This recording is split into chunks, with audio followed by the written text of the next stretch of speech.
Yo, sa mga parts may red light moto, hello po sa aking mga followers dyan. So ayun mga par, may katanong sa atin. So okay lang daw ba pang daily yung racing CDI? So ayan par, magandang katanungan din yan no. Ayan par, opo, pwede po pang daily yung racing CDI. Bakit? Hindi naman porket sinabing racing CDI ay racing na. Di ba? So depende pa rin yan sa'yo par kung paano mo gamitin yung racing CDI. Diba? Kung pang daily par, pang rides maganda. Bakit? Kasi tataas yung horsepower ng motor mo, gaganda yung response ng throttle mo, maganda siya especially sa mga overtaking, mga paakyat, kasi nga papataas yung horsepower ng motor mo, mas maganda yung throttle response ng motor mo, mas lalakas yung motor mo. Diba? Especially kapag palagi ka may angkas. Diba? Minsan nabibitin ka pag mag-overtake ka, especially sa mga bus. Diba? Mga alanganin, ngayon bitin ka. Pero pag naka-racing CDI ka, hindi naman porket naka-racing CDI ka, ay racing na.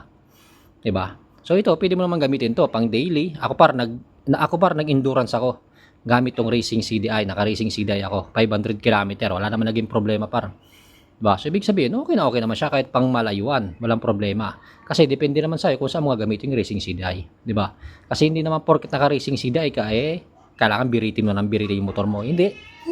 Ang kinaganda kasi pag naka-racing CDI ka, magiging maganda yung throttle response ng motor mo. Especially pag overtaking, mga paakyat, mga cornering, maganda siya. Diba? Kasi ramdam mo yung konting tiga lang, talagang maganda yung throttle response ng iyong motor. So, ayan. So, ito nga pala yung Power Max CDI natin. So, ito para class A lang ito par. At pero maganda siya kasi may mapping. So, makakapili ka kung anong gusto mong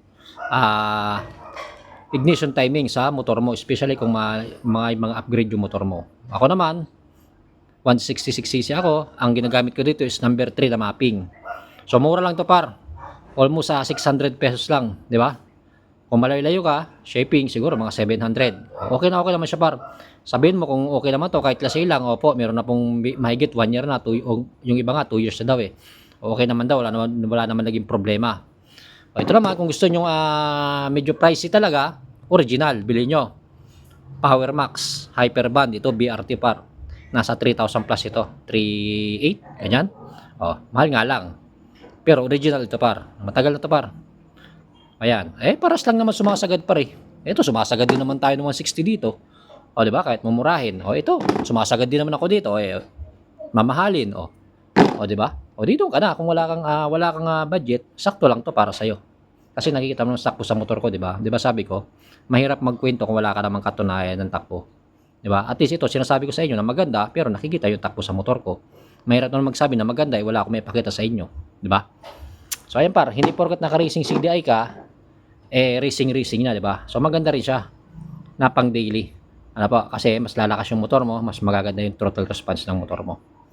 Alright, let's make a red light moto. Huwag kayong pipiga kung saan para hindi kayo madisgrasya. Hindi ko pinopromote yung magkarera kayo, especially sa mga maraming sasakyan, mga tao. Diba? Kasi yan talaga yung disgrasya. So ingat kayo par. Alright, let's make a red light moto. Ride safe, play safe. Alright.